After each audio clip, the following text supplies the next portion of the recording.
Oh my god. Okay, so that did very well, and if it ain't broken running into my time writing Kumitate, which to be clear, in spite of its similarities, is a legally distinct entity and is not itself an extension of the actual Danganronpa brand by Spike Chunsoft, don't fix it. And I do have one other character where my opinion on him is both very well known and controversial to this day, that people have been begging for a follow-up on. Kind of annoying, but completely valid, given said opinion has evolved since even 2 years ago, let alone nearly 5. And now I'm legitimately not sure what I think of Kokichi Ouma? It's a lot more complicated than, I was completely wrong, he's incredibly engaging as a character, there's actually no flaws in him whatsoever, or I despise him as much as the day I uploaded the original 2-part video, he is unworkable, irredeemable garbage that weighs stank in pixels. Neither extreme even remotely captures my opinion. It's hard to exactly encapsulate my thoughts on Kokichi as a character today, I guess that's what this video is for, but I do need a central thesis or two to begin. I guess the closest thing would actually be 2 theses. One, I think I would really like Kokichi Ouma if he were in anything but a Danganronpa game, and 2, the actual primary reason I dislike him is that he tries to do a redemption arc while doing absolutely nothing to earn that redemption of his own accord. For one, I don't actually mind Kokichi's persona nowadays, and I think I was wrong to call him solely a find and replace Hope with Lies Nagito Kamaida in 2021.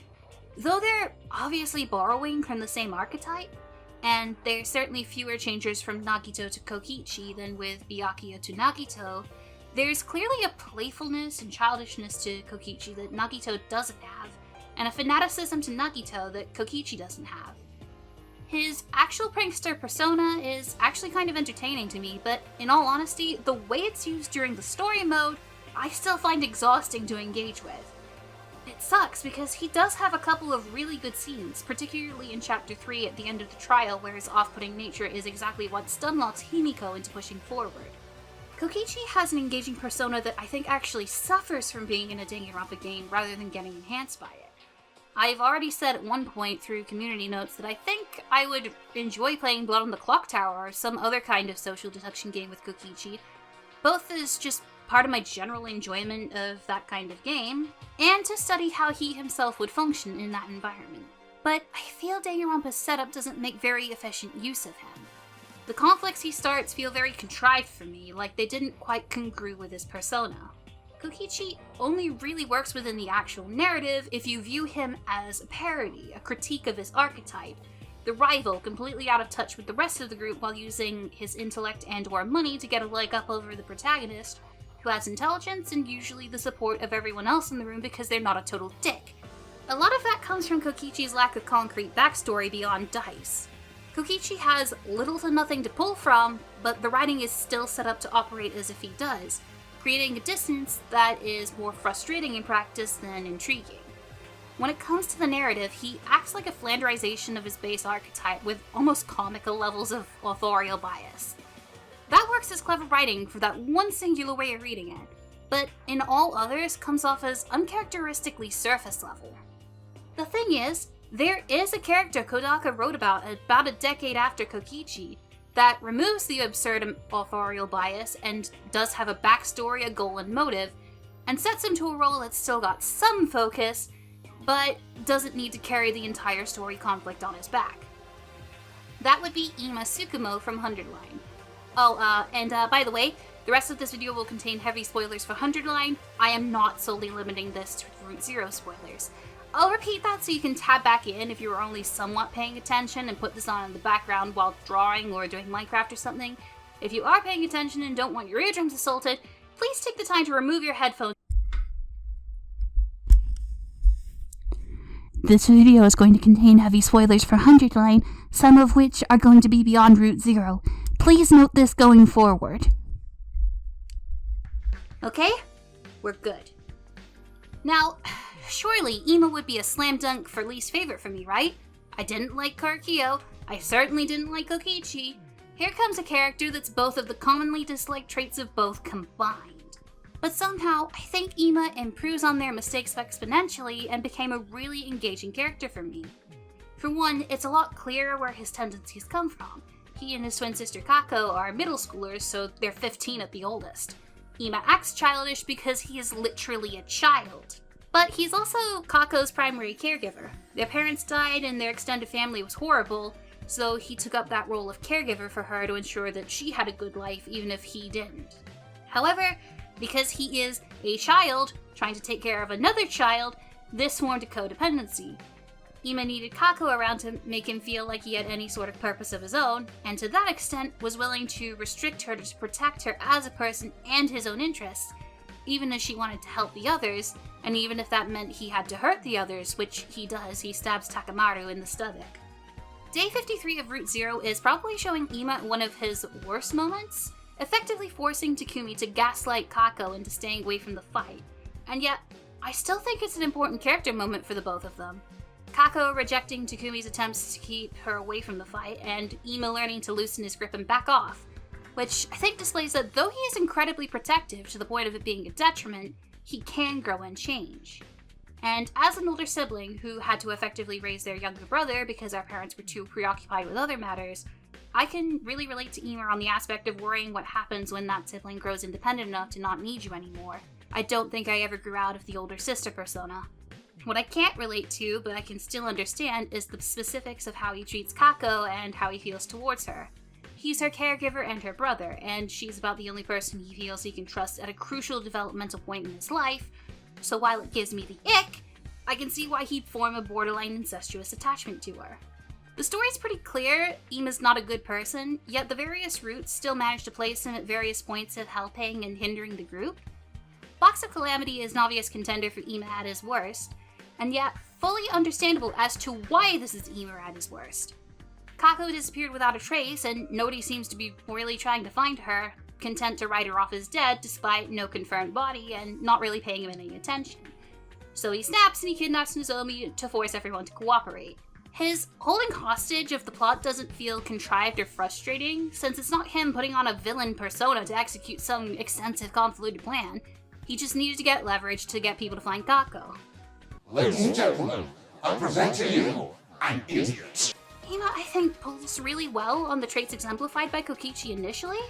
He kind of is Kokichi not being in a danganronpa game, persona-wise. He also has clear motivations, there's appropriate examination given to these motivations, and because of the nature of 100 Line, there's several different ways those motivations can be examined and resolved.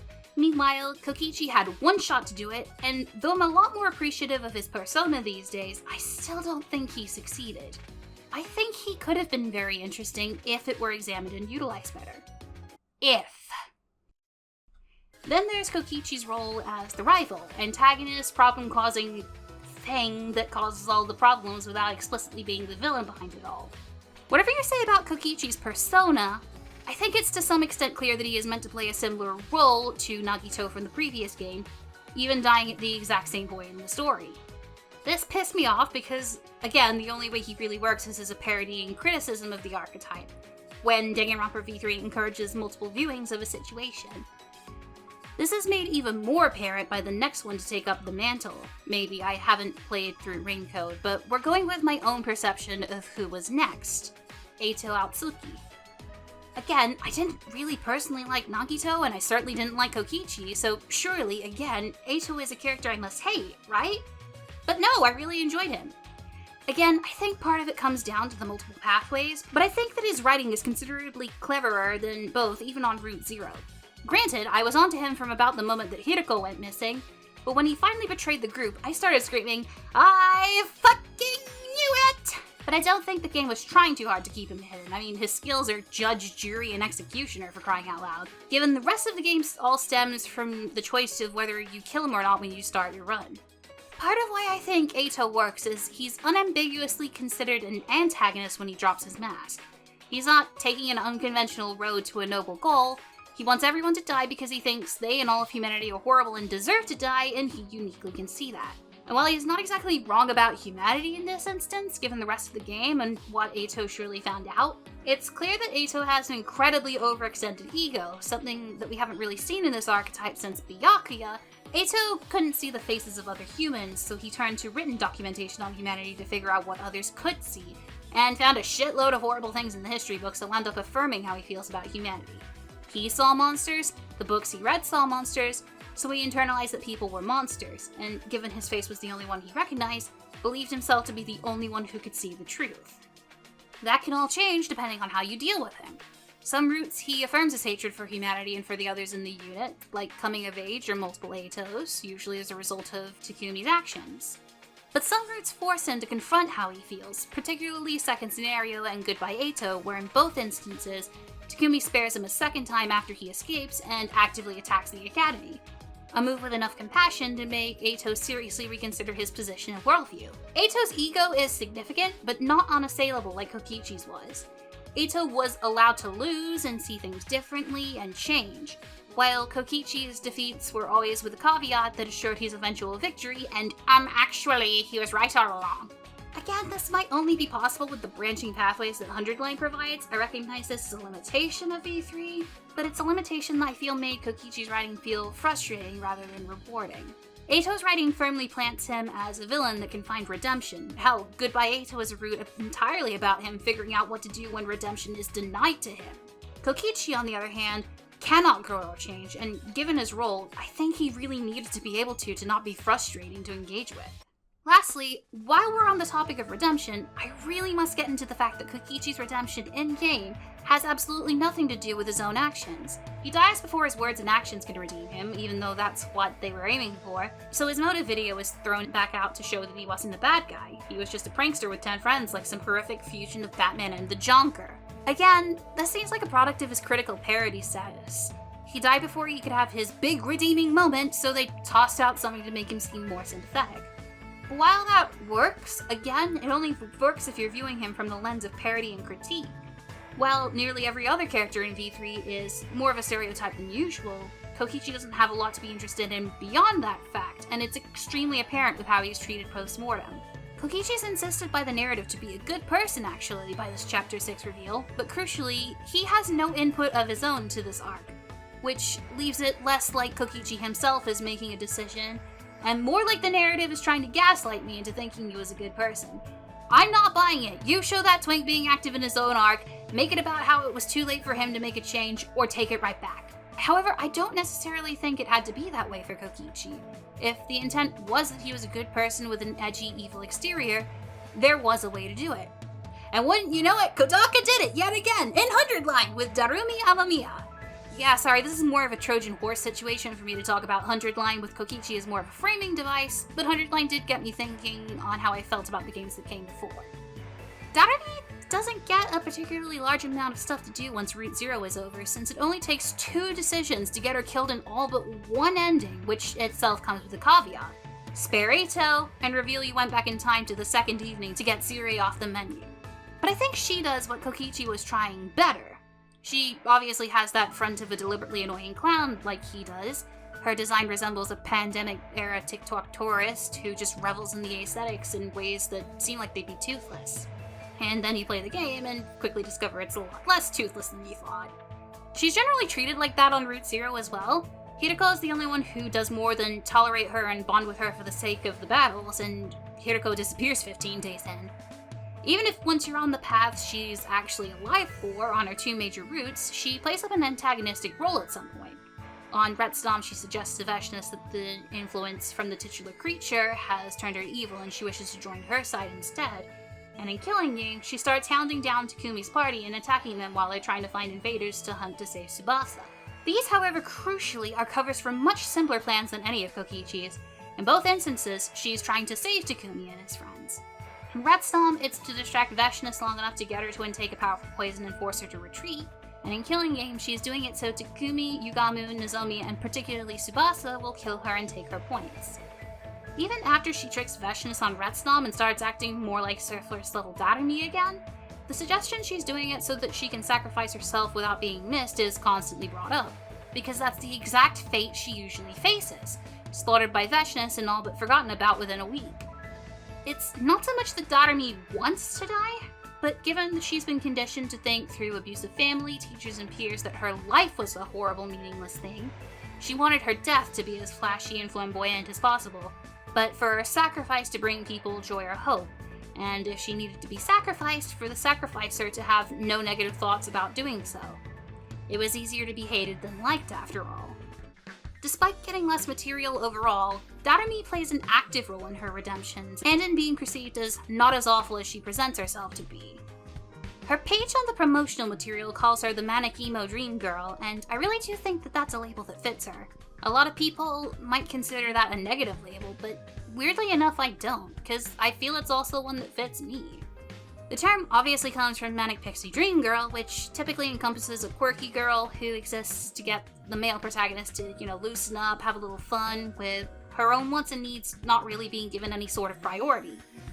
That feels very apt to the life I've had to live, inspiration to others through the small things I do, but I'm not sure where my own role fits, and because it's a trait I believe comes from the fact that I'm autistic, I honestly believe that Darumi is also autistic. Well, I believe everyone in these games is autistic, but Darumi especially. But I feel like Killing Game, and especially Retsnam, give her that priority that the archetype often fails to. Literally, one of the endings is named after actually trying to consider her feelings, even though her philosophy is that without adequate communication, you can't know exactly how the other feels. The Manic Pixie Dream Girl also tends to avoid any depictions of the manic part of the title, but with Darumi, it's pretty obvious and doesn't really pull its punches. I mean, she self-harms on screen in Killing Game, which is why that despite the fact she's sure to die in all but 5 routes, I don't really mind. What she gets in Retsnam and Killing Game honestly give her a considerable amount to analyze. Would have liked a couple more routes where she had a minor role in proceedings, though.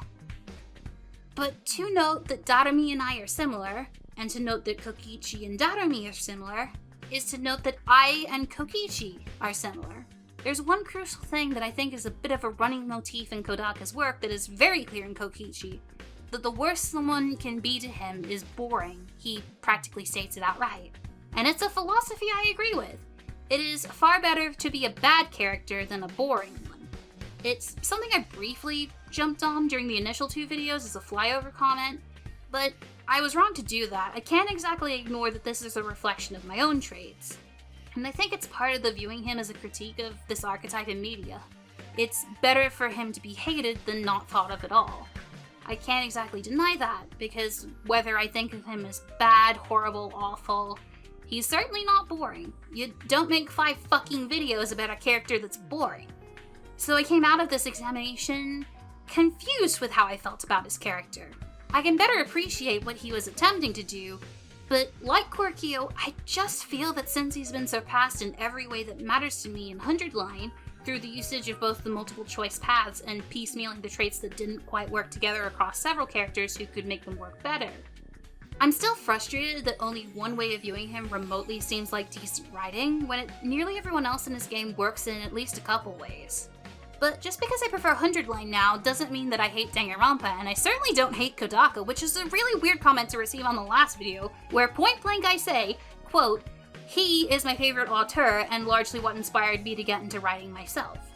So yeah, I would argue my opinion now is inconclusive, but I think I came out of this with some better appreciation for Kokichi as a character and what he meant to represent, even if I still don't like him, and I'm glad I did go back and do a re-examination.